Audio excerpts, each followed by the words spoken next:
Abolition Today. The labor system that took shape in the late 19th century developed coercive means to ensure that cotton remained king. It was called convict leasing. Get arrested on a minor charge or a trumped-up charge, you could find yourself locked up and then hired out to a corporation bidding on inmate labor. The pipeline from prisons to profits in this country has deep roots. The aftermath of slavery was in some ways worse than slavery itself.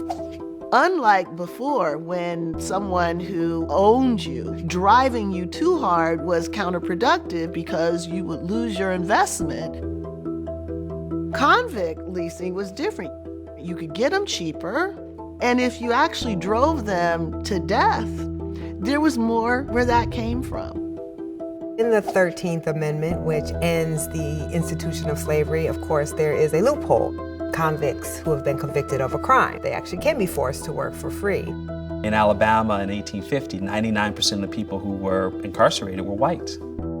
In Alabama by the 1880s, 85% of the people incarcerated were black. So we could have a debate about how many of those black people were actually innocent, or we could have a conversation about the use of the criminal justice system to target both the innocent and the guilty alike. That continues all the way to the present, where even today, about just under 40% of the nation's prisoners are black, and yet the African American population's about 13%. They are snatching up bodies everywhere to fuel this system.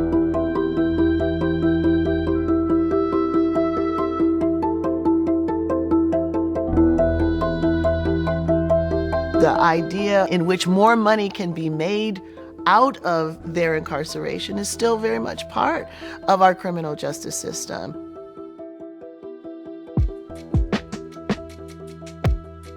I think if one of the things with the 13th Amendment, as with any other provision, it needs the people to step forward and embrace it. And right now we have a very explosive social movement, powerful social movement that's resonating across the country, the Black Lives Matter movement.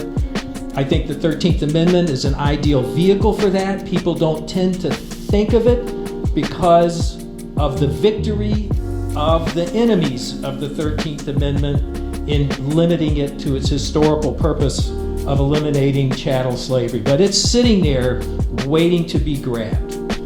Professor Matthew, you want to add anything before? I agree.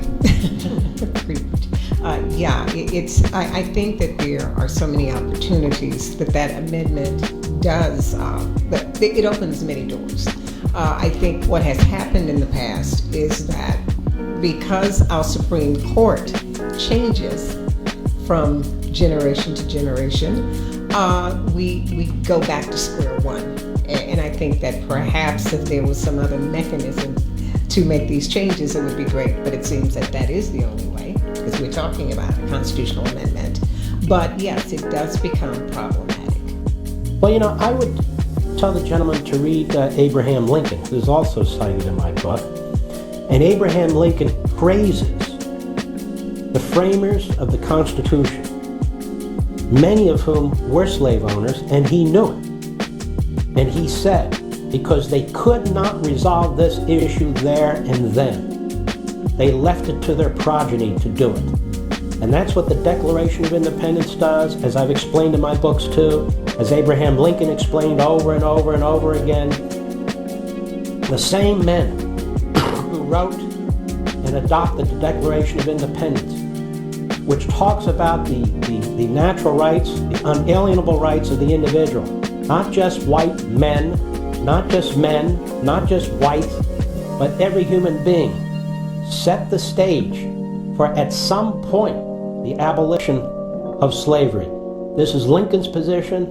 It's my position. It's really the only rational position there is.